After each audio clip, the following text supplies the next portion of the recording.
Supreme court of Pakistan ने election commission को इंतखाबी programme में खलल डाले बगैर तहरीक इंसाफ की शिकायत दूर करने का हुक्म दे दिया है। लेवल प्लेइंग फील्ड की दरख्वास्त पर तहरीरी हुक्मनामा जारी कर दिया गया। इस पर हम बात करेंगे डॉन न्यूज़ के रिपोर्टर हसीब भट्टी से। हसीब, आप हमें बताइएगा कि सुप्रीम कोर्ट ऑफ पाकिस्तान ने इलेक्शन कमीशन को मजीद क्या अहकाम जारी किए हैं? देखिए, आज का जो समाअत थी लेवल प्लेइंग फील्ड के हवाले से जो PTI के मौजूदा चेयरमैन की जानिब से जमा कराई गई थी, उसके ऊपर आज समाअत थी। और इस समाअत का जो तहरीरी हुक्मनामा है वो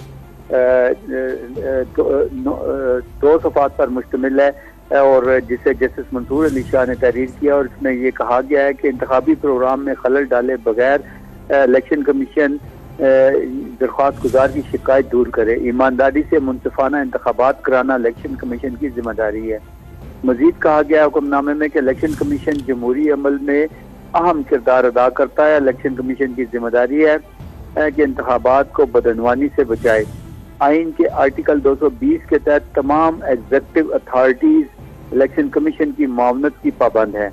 इंतखाबात जमहूरी असूलों के मुताबिक कराए जाएं जो असर और रसूख और जबर से पाक हों। हुक्मनामे में कहा गया है कि इलेक्शन कमीशन यकीनी बनाए कि तमाम जमातों को इंतखाबी अमल में मुसावी मौके मिले। जी हसीब, बहुत शुक्रिया, आप इससे मुतालिक हमें अपडेट कर रहे थे।